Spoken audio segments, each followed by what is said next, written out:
What's going on, guys? Davis Hirsch here from Hirsch Power Garage. Welcome back to another video. Today, we're going to be doing a detailed transmission removal and clutch install on our ND2 Miata in preparation for our JDL Turbo Kit. If you want to see more of this content, stay tuned. We're going to do a full build series on it, and I'm happy to have y'all along for the ride. So, of course, in addition to the tools we're going to need for the job, for the clutch setup, some people say for boosting a Miata, you should switch to the NC Miata transmission. But for our power level, we're going to give this a shot. This is a Gold Series performance clutch. We did not get it with the flywheel because from our research, the flywheel is not going to be the best application use for a boosted Miata. We did get the flywheel locking tool as well as the clutch alignment tool from Flying Miata. And for the transmission fluid, we're going to be running SAE 75W140 from Motul. But if you guys do have any questions about any of this, this is all linked in the description. So keep in mind, before you get your car up in the air, you are going to loosen the lug nuts on the front wheels because we will be removing those. Additionally, before you get started, make sure you disconnect your battery because we are going to be messing with some electrical connections. But after that, we'll be ready to get started. So before we can get started with actually removing the transmission, we have a couple things to do first. First of all, we're going to go ahead and remove both underbody panels from below the vehicle. Second, we're going to have to drain the transmission fluid. And third, we're going to have to remove the OEM shifter assembly from on top in the center console area. In our situation, we already have a Craven Speed short shifter, so we will have to have a little bit of a different removal than most of y'all.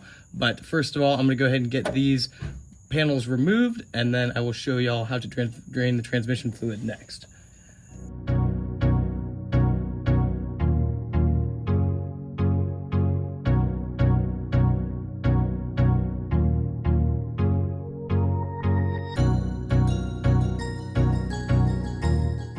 So to start with draining the transmission fluid, you're going to get a 24 mil wrench to release the upper fill plug.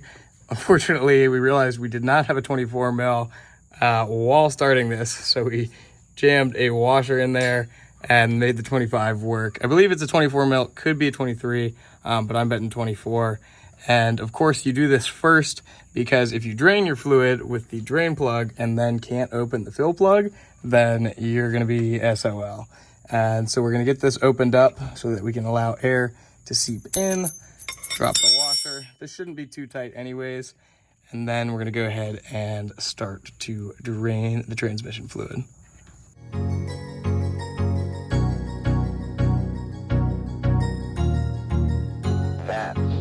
After we pulled the drain plug, this is the bottom.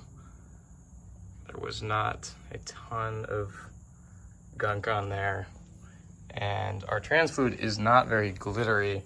This is a 2021 with only 22,000 miles on it and is very hard driven, shifted, shall we say. But we had a bit of gunk, not nearly as much as we've read about online. So once you have the undertray dropped, what you're going to do next is remove the 12 millimeter bolt that holds the hydraulic clutch line. That is a 12 millimeter, and then you're going to go ahead and remove the clutch slave cylinder with 2 more 12s. So once you have the clutch slave cylinder dropped, you're going to go ahead and rethread those bolts just so you don't lose them. And then we're going to go ahead and disconnect this sensor below the transmission. You'll just pinch the pop clip up top and then pull down. So right now what we're going to do is, since we don't have a transmission jack at the moment, we're going to get that tomorrow. Instead of removing these support bolts braces, what we're going to do is drop the mid pipe right now. These sizes are going to be different most likely since we're running an aftermarket exhaust, but you're going to drop that first in our instance. If you have the trans jack, go ahead and get started with the diff brace. All right, so now that we've got the mid pipe removed, we're going to have 6 bolts on the front side that you're seeing at the moment, and there will be 4 more on the back side of the bell housing. That's what we're going to go take care of next before we remove the differential and transmission brace. So next, what we're going to do is start removing some of the wires for the starter, and we're going to unbolt this before dropping the trans. There are some wires which I believe to be ground wires, so take some pictures beforehand before you unclip anything, just so you can go back and retrace your steps in case you get lost. but we're gonna have this bolt here, which I assume is a 10. So since we have aftermarket motor mounts, this was a bit of a challenge to pry open, but you're gonna start undoing the electrical connections for the starter. So this will be a 12 mil, and I'm using a short 12 on a 1/4 inch socket. And I also removed this bolt. I'm not so sure if you'll need to, I'll find out in a second. And then we're gonna move on to the bolts on the back side of the motor mount. All right, so we had a bit of a struggle getting that one out, but we ended up being able to fit a ratcheting wrench on there, just barely to get it loose. This shouldn't be too tight from factory, but after that, you're also gonna have this pin, which is just a slide style pin. It will pop onto that gold connector right there. You just pull that right off, and then we're gonna move forward. Now that we have a bit more space, we're gonna move forward with getting the bolt on the back side of the starter, which I still cannot get on here. All right, so if we're looking from underneath the car, now that I have the electrical stuff pulled out of the way, the engine bolt for the starter will be right there. So I leave wide angle, we're gonna get that, and then we will have this bolt right here for the starter as well, and then we'll get those two out, we'll be good to drop it. We're live. So as you can see, the socket is no longer fully seated because I'm under the car. I can't actually see this bolt that I'm touching, but what we did is used a short 3/8 14 with a long extension and then another shorter extension in order to clear the motor mount so that we had more room to wiggle the ratchet here. And since we already disconnected the wiring harness down here, the wiring harness right in front of the screen, that allowed us to have movement with the ratchet while basically loosening everything. Kind of a pain, but it came on out and we're good to move on with the rest of the bolt. All right, guys, so at the moment we are having a bit of trouble with the top bell housing bolts. So what we're gonna do is, instead of fully removing the headers, we do have aftermarket Goodwin Racing headers, so we're just gonna loosen them. We're not gonna fully remove these because that would involve taking out the coolant lines and rebleeding that. We don't wanna deal with that. So we're gonna disconnect these so we have more leverage, because right now, if you get the socket seated on the bell housing bolts, then you don't have movement on the ratchet. And if you have movement on the ratchet, then the bolts aren't seated fully, and this would be terrible to strip. So this is what we're gonna go ahead and do. It's gonna be best for our application, but obviously if you have OEM headers, it's gonna be a bit more of a process. So to get the top of the bell housing bolts, you could theoretically do it from the top end, which is why we dropped the headers. But what seemed to be better was to just do a couple extensions and then get the 14 in there, and then used a little breaker bar to get this loose. Right now, I believe the only one we have left is right there, but once we wiggle the headers out of the way, those will be easy to get. And then we're not able to remove the starter due to our motor mounts. So when we begin to drop the transmission, we are gonna have to catch this or make sure this does not fall. So if that's the case for your car, you'll have to do the same. So right now we are below the transmission. This is on the driver's side. To get the 3 bolts off, I believe I was able to crack the very top one with a bunch of long extensions, kind of like the way we did the passenger side bolts. But to actually get them loose, what I ended up having to do was, we had extra wiggle room since we loosened the headers, and let's just say it as is, I'm pretty skinny, so I was able to get my arm up here, and we used the 3/8 with a 14 on it, and what we call a scooter bar. It's just basically just a smaller breaker bar, and we kind of had to fight with the heat shielding in the engine bay. If you look up there, that metal heat shielding, that was kind of in the way of our breaker bar, but long story short, forcing it upwards with the leverage on this side is what was able to release those. So what we did to remove the upper 3, let's go back, this is drivers right here. Those 3 that I mentioned earlier we had a hard time getting to. Like I said, I'm pretty skinny, so I was able to jam my hand arm past the hard line, just barely enough to where I could actually see on the backside. I could see that the bolt was seated, or the socket was seated on the bolt, and I could hold the socket so that my friend could twist it from the passenger side. That was pretty bad, but that was kind of the most convenient way for us to do it. And so now we've got the hardest ones done. We're gonna go ahead and get the rest of them done, because otherwise if we get the top ones fully removed first, it would put tension on all the other bolts, and that's just gonna make it a hard time for you. All right, so next, what we're gonna have to do, we will have to disconnect the clips from the top of the transmission, but what we're gonna do is lower this a little bit before we go trying that, since there's so little room up top. So right now we have all of the bolts separated and removed from the side of the bell housing closest to the engine. Now we're gonna go ahead and remove the bracing for the transmission and the differential. These are gonna be 21 millimeter sockets. We're using a deep 21 with a 1/2 inch extension to get those for, and then we should be able to crack these two on the rear pretty easily. I misspoke in that last clip. There are actually 8 total. The fan is kicking, by the way. Don't worry about the fan, y'all. So there's gonna be 2 more up top, and then you're gonna get a pry bar or some kind of thing to pry this off. But there also is gonna be a 14 millimeter that threads into there.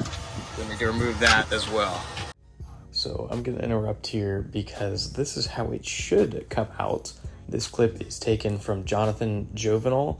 I have his video linked below. He has a 2.5 hour transmission removal video, incredibly detailed. As you can see on screen, his brace comes right off with a couple hits. We smacked ours for 2 hours and lifted the entire weight of the car with a crowbar, and it would not come off. All right, so moving on with the trans removal. We have been stuck on getting this brace off for probably about 4 hours, judging by the fact that the sun is down now. Probably longer than that, but what we're gonna go ahead and do is try and remove the trans without taking off the brace. If that's not possible, we'll potentially cut the studs. We'll figure it out, so we say. But right now, we're gonna go ahead and remove the drive shaft bolts. These are gonna be 14s, so you can hold both sides to spin this, or you can put your e-brake up and zip this out. Unfortunately, since we have the LiQWYD big brake kit, our e-brake doesn't hold as tightly, so we couldn't do that method. So what I'm gonna do is just impact these out real quick, zip them out, it'll be good to go. All right, so here we are the next day. We fought with that rear transmission mount for like 3 hours, let's just say. We can't get it out, we're limited on time. So what we're gonna go ahead and do is try and drop the transmission with the brace still attached to the car, but we're gonna loosen the 21 mil nuts on the transmission side so we can lower it down a little bit and give us some wiggle room. But in addition to that, we're now gonna have to remove the headers so we have more angle to flex. So right now we are removing the lower O2 sensor, and we may have to pull the coolant hard line. We're gonna try to not do that, but that looks like it might be the case.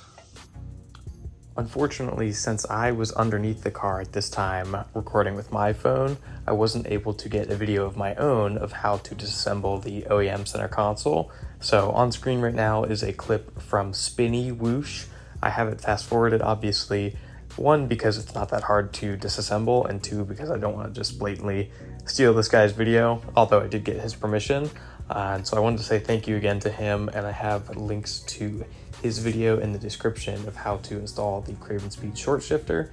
But all you're really gonna have to do is take out 2 Phillips head screws, undo the shift knob, pop off the silver shift surround like trim, and then you'll have a clip or 2, and then 4 more little bolts. But you should be able to see those pretty easily. If you're removing the transmission yourself, you should be able to figure it out. All right, so due to our situation, we are gonna be completely removing this setup right here. I believe these are 4 12 millimeters. Let's see. Yep, 4 12s. We didn't wanna do this because of the Craven Speed transmission short shifter. They installed this little plate, which is kind of like RTV'd on, and we didn't wanna break that seal. But due to our situation with the rear transmission brace, we're gonna take this out just because it's gonna make our life a little bit easier. Unfortunately, because we did pull that piece off, we are gonna have to drain this fluid now just because we don't want this flying everywhere when we are trying to remove the transmission. But with that said, we're gonna get this done, and then we're gonna get some of the wiring harness clips down there removed, and then theoretically we should be good to go. So we used the transmission fill pump earlier to siphon out this fluid. There is a pretty good amount in there. That probably goes 4 inches down, but we're gonna go ahead and refill that upon reinstallation. So I wasn't able to get it on camera, but I mentioned we were not able to get the starter out earlier. What we did is just move the transmission back the slightest bit, as you can see there, and then I was able to safely wiggle it out.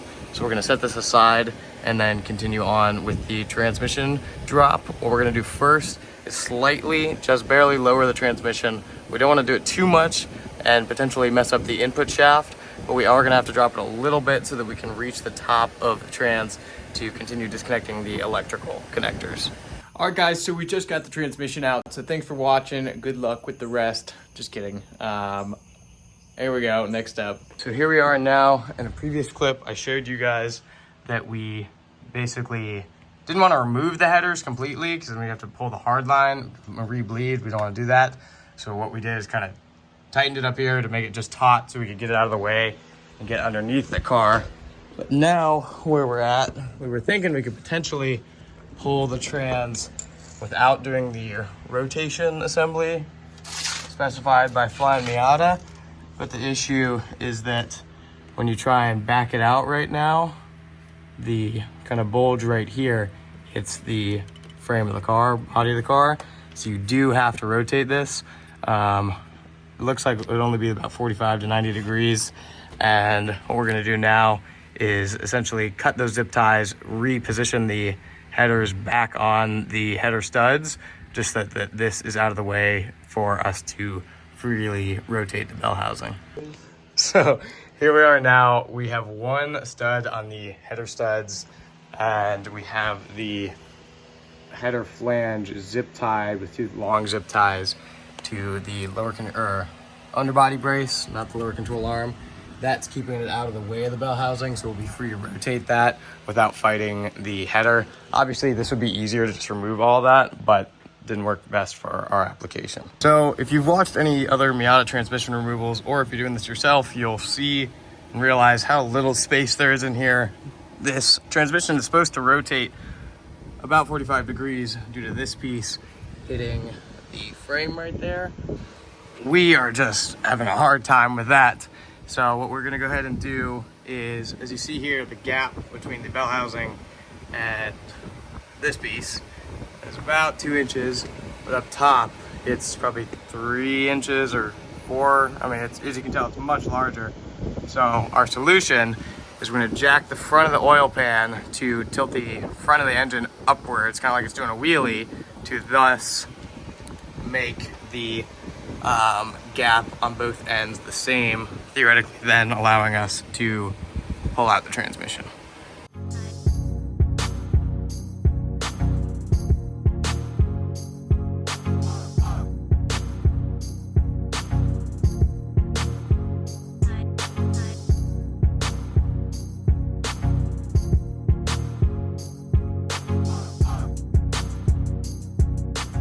All right, so over an hour later of struggling, we've decided to totally drop the transmission jack. It's resting just for this clip on here so we can get a break.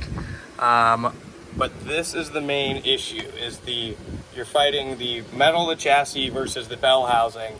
One of them's gotta give. I'm betting it's not gonna be this damn transmission casing. We ensured, I'll put a clip on screen, we ensured that the splines are off the input shaft. You might be able to see here just barely. I'll put a clip on screen, but we made sure of that. We stuck a camera in there, and like I said, one of these has to give, so we're dropping this now.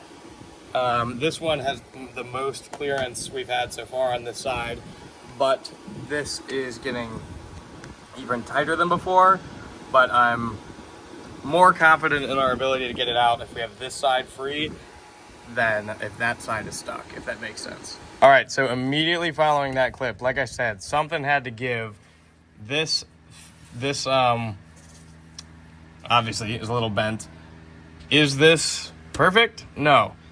Is this probably how Mazda does it? No. I have no idea how they do it. Because this trans has been out before, but everything's plugged in as it should. I really have no idea how the dealer does it. But, like I said, this was going to give out, and it would be a lot easier than trying to fight this side, which, sure enough, I was right. And that caved a little bit, but then dropped right down.